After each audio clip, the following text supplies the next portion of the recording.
everyone, welcome in today's video lecture. In this video lecture, we are going to study the next two laws of the Kepler's, which gives the information to us about the gravitation and the force of gravitation and all other the planetary observation which are made by the Kepler. आजच्या lecture मध्ये आपण काय पाहणार आहोत तर केपलरनी जे सांगितलेले तीन लॉ आहेत त्याच्यापैकी एक आपण मागच्या लेक्चर मध्ये पाहिला. त्याच्यानंतरचे पुढचे दोन लॉ, त्या दोन लॉ मध्ये काय सांगितलेले ते सगळं आज आपण आजच्या लेक्चर मध्ये पाहणार आहोत. सगळ्यात पहिले रिव्हिजन म्हणून याच्या आधीचा केपलरचा पहिला लॉ काय सांगत होता की सगळे प्लॅनेट हे सूर्याभोवती कोणत्या ऑर्बिट मध्ये फिरतात. सगळे प्लॅनेट सूर्याभोवती हे इलिप्टिकल ऑर्बिट मध्ये फिरतात. इलिप्टिकल म्हणजे लंबवर्तुळाकार अंडाकृती ऑर्बिट मध्ये आणि त्याच्या एका फोकसवर कोण असतो, सूर्य असतो. हा झाला केपलरचा पहिला law. In this lecture we are going to study the Kepler's second law. केपलरचा दुसरा नियम काय सांगतो ते आपण पाहू. याच्यासाठी परत आपल्याला काय घ्यायचं आहे, एक सूर्य घ्यायचा आहे. सूर्य घ्यायचा आहेच ऑलरेडी, आपण तो सूर्य घेणार. हसता हुआ सूरज हा आपला सूर्य. आता सूर्य आहे म्हटलं त्याच्या भोवती फिरणारं कोणी पण पाहिजे.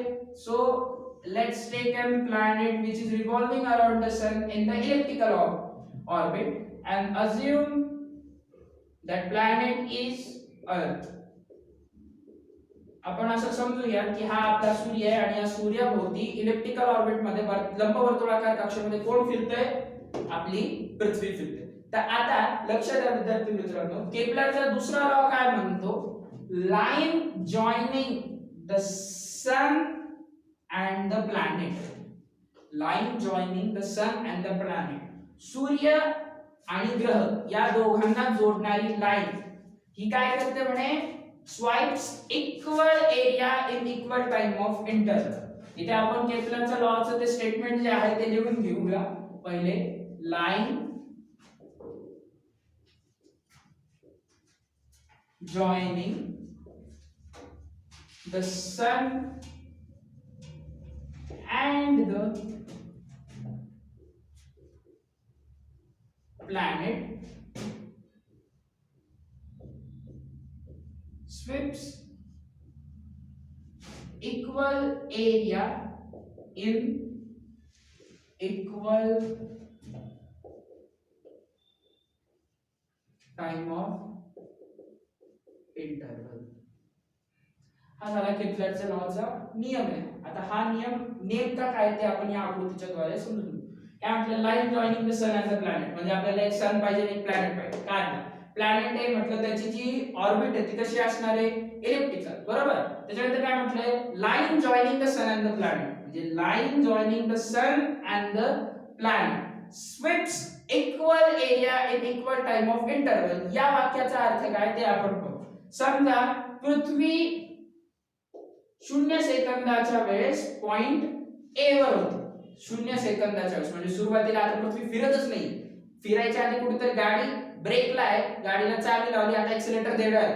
एक्सिलेटर द्यायच्या आधी ज्यावेळेस तुम्ही मित्रासोबत गप्पा मारत तुम्ही असं गाडीवर, जेव्हा गाडी कुठे ए पॉइंटवर. आता काय केलं, गाडीला एक्सिलेटर दिलं. गाडी कोणती आपली, इथे अर्थ. या गाडीला एक्सिलेटर दिला म्हटलं आणि गाडी पुढे जाणार, बरोबर. हे पुढे गेली गेली गेली इथपर्यंत आली. इथे आपली जी अर्थ होती ती इथली कुठे आली, आता इथे. कोणता पॉइंट, याला म्हणूयात आपण पॉइंट बी. काय, पॉइंट बी. पॉइंट ए पासून पॉइंट बी पर्यंत जायला पृथ्वीला किती वेळ लागला, तर आपण असं कन्सिडर करू की जो टाइम लागला तो होता 5 सेकंद. किती होता, 5 सेकंद. आलं लक्षात. आता या सूर्यापासून, सूर्य आहे आपला ओ पॉइंटला, या सूर्यापासून या पृथ्वीपर्यंत एक लाईन काढूया. आलं लक्षात. आता तुम्हाला इथे जो पूर्ण एरिया दिसतोय, हा जो आपण शेडेड केलेला आहे इथे, ए ओ बी. काय, ए ओ बी हा एरिया. आलं लक्षात. इथून इथे जायला किती वेळ लागला, 5 सेकंद. आता आपण असं समजूया की हीच पृथ्वी पुढे जाऊन कुठे आली, या पॉइंट सी ला आली. कुठे आली, पॉइंट सी वर. परत एक लाईन जॉइन करू आणि या पृथ्वीला पॉइंट सी पासून पॉइंट डी वर जायला किती वेळ लागला, परत तिला वेळ लागला 5 सेकंद. किती वेळ लागला, 5 सेकंद. तर इथे जो आपण शेडेड केलेला एरिया आहे कोणता, सी ओ डी. आलं लक्षात. आता या लाईनचा अर्थ तो की sweeps equal area in equal time of interval. Equal time of interval आहे का ते पण. पॉइंट ए पासून पॉइंट बी पर्यंत जायला किती वेळ लागला पृथ्वीला? 5 सेकंद. तसंच पॉइंट सी पासून पॉइंट डी पर्यंत जायला किती वेळ लागला अर्थला? 5 सेकंद. म्हणजे टाइम पिरियड कसा आहे इथे विद्यार्थी मित्रांनो? सारखा. मग केपलर काय म्हणतो? केपलरचा दुसरा नियम आपल्याला सांगतो, जर टाइम पिरियड सारखा असेल तर त्या प्लॅनेट कडून कव्हर झालेलं जे डिस्टन्स आहे ते पण कसं असणार? सारखं. याचाच अर्थ हा जो एरिया आहे कोणता? AOB म्हणजे area of AOB is equal to area of COD. Area of COD हे कोण सांगतं आपल्याला? हा सांगतो आपल्याला केपलरचा दुसरा नियम. काय? Line joining the sun and the planet sweeps equal area in equal time of interval. सूर्य आणि ग्रहाला जोडणारी लाईन, सूर्य आणि ग्रहाला जोडणारा रेषाखंड हा एका काय म्हणता येईल सामायिक वेळेच्या कालावधीमध्ये एका विशिष्ट प्रकारचा क्षेत्रफळ काय करतो? तो तिथे कव्हर करतो. आणि यालाच म्हटलं जातं केपलरचा दुसरा लॉ. काय म्हटलं जातं? केपलरचा दुसरा लॉ. आलं लक्षात? कळलं? म्हणजे जर तुम्हाला सांगितलं असेल की एक प्लॅनेट आहे जो 5 सेकंदामध्ये इतकं अंतर कव्हर करतो, त्याच प्लॅनेटनी 5 सेकंदामध्ये इतकं अंतर कव्हर केलंय, तर दोघांचा टाइम पिरियड कसा काढायचा? जर अंतर सारखं असलं तर दोघांचा टाइम पिरियड पण कसा असणार? सारखा असणार. आलं लक्षात? हा झाला केपलरचा दुसरा लॉ. आता आपण पाहूया केपलरचा तिसरा लॉ काय सांगतो ते आपण आता इथे पाहणार आहोत. केपलरचा तिसरा लॉ बघण्यासाठी परत आपल्याला काय लागणार आहे? एक सूर्य,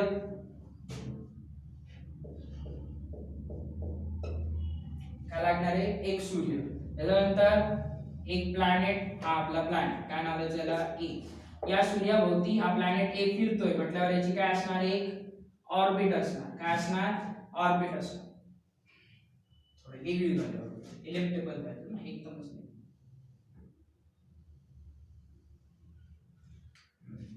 केपलरचा तिसरा लॉ, केपलरचा तिसरा नियम. केपलरचा तिसरा नियम काय सांगतो?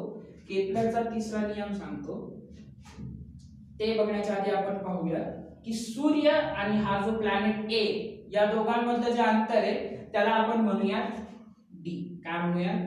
डी. या प्लॅनेट ए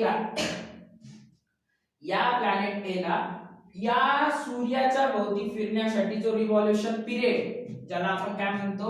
टाइम पिरियड, तो टाइम पिरियड किती असणार आहे? कॅपिटल टी असं आपण कन्सिडर करूया. रिव्हॉल्यूशन टाइम पिरियड म्हणजे काय? सगळ्यात पहिले रिव्हॉल्यूशन म्हणजे ज्या वेळेस एखादा ग्रह सूर्याच्या भोवती फिरतो त्याला म्हणतात रिव्हॉल्यूशन, आणि एखादा ग्रह स्वतःच्या भोवती फिरतो त्याला म्हणतात रोटेशन.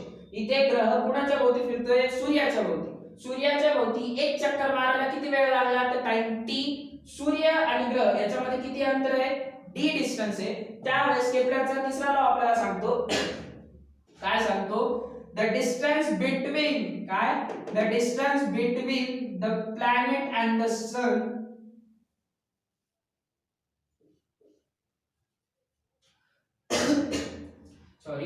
द टाइम टेकन किंवा टाइम पिरियड ऑफ रिव्हॉल्यूशन चा स्क्वेअर हा काय? डायरेक्टली प्रोपोर्शनल आहे. कशाला? डिस्टन्सच्या क्यूबला. कशाला? डिस्टन्सच्या क्यूबला. हा आहे आपला केपलरचा तिसरा लॉ. काय? केपलरचा तिसरा लॉ. म्हणजे या ग्रहाला सूर्याभोवती फिरायला किती वेळ लागेल एक चक्कर मारायला, त्याचा वर्ग हा डायरेक्टली प्रोपोर्शनल आहे. कशाला? दोघांच्या मधल्या अंतराच्या घनाला, क्यूबला. काय? तो डायरेक्टली प्रोपोर्शनल. डायरेक्टली प्रोपोर्शनल म्हणजे काय? एक गोष्ट वाढली तर दुसरी गोष्ट पण काय होणार? वाढणार. एक गोष्ट जर कमी झाली तर दुसरी गोष्ट पण काय होणार? कमी होणार. याला म्हणतात डायरेक्टली प्रोपोर्शनल.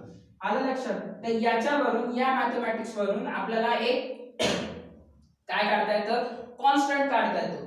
कधी पण लक्षात घ्यायचं, ज्यावेळेस तुम्हाला एक प्रोपोर्शनॅलिटीचं साइन ज्यावेळेस उडवायचं असतं आणि त्याच्या जागी काय टाकायचं असतं? Is equal to. काय टाकायचं आहे आपल्याला इथे? Is equal to. त्यावेळेस तुम्हाला या प्रोपोर्शनॅलिटी साइनच्या जागी घ्यावा लागतो एक कॉन्स्टंट. इथे कॉन्स्टंट म्हणून आपण काय घेतला k. हा जो कॉन्स्टंट आहे तो आपल्याला एका बाजूला टाकायचा आहे, म्हणजे हा इथे मल्टिप्लिकेशन मध्ये असणारा काय d क्यूब इकडे गेल्यावर कसा होणार आहे डिव्हिजन मध्ये, आणि मग आपल्याला भेटतो t square upon d cube is equal to k, where k is constant. काय k काय कॉन्स्टंट आहे, आणि हा आहे केपलरचा तिसरा लॉ जो आपल्याला काय सांगतो distance, the square of time period required for the revolution of earth or the planet is directly proportional to the cube of distance between them. Square of time period revolution period is directly proportional to the distance between two planets. दोन ग्रहांच्या मधल्या अंतराचा घन हा directly proportional असतो कशाला, त्या ग्रहाला त्या ग्रहाभोवती फिरण्यासाठी लागणाऱ्या वेळेच्या वर्गाच्या. आलं लक्षात. हा आहे आपल्या केपलरचा दुसरा लॉ. आज आपण इथेच थांबूयात. हे दोन लॉ आपल्याला व्यवस्थित लक्षात ठेवायचे आहेत. In further lecture we will see the further information about this topic. What are we gonna learn in the next lecture? पुढच्या लेक्चर मध्ये आपण काय पाहणार आहे, इथे जो डिस्टन्सचा क्यूब घेतलाय, आपण तर असं पाहिलं होतं की केपलरने काही एक्सपेरिमेंट केले होते का, नाही. त्यांनी काय केलं होतं, फक्त त्याला माहित असलेल्या ज्या इन्फॉर्मेशन आहे त्याचा त्यांनी अभ्यास केला, निरीक्षण केले जे ग्रह तारे वगैरे दिसतात, आणि त्याच्यावरून त्यांनी 3 लॉ सांगितले. पहिले 2 लॉ ग्रहांच्या पोझिशन वरून आपल्याला त्यांनी सांगितले हे कळतं, पण तिसऱ्या लॉ मध्ये त्याच्याकडे असं काय होतं, त्यांनी काय वापरलं की ज्याच्यामुळे तिने इथे t चा स्क्वेअर घेतला आणि d चा क्यूबच घेतला. त्यांनी असं काय नाही सांगितलं की t is directly proportional d, असं सांगितलंय का, नाही. त्यांनी काय सांगितलं t चा स्क्वेअर आणि d चा क्यूब, हे क्यूब आणि स्क्वेअर त्यांनी का घेतले हे आपण पाहणार आहोत पुढच्या लेक्चर मध्ये. Today we will stop here. In next lecture we will see further information. Thank you all.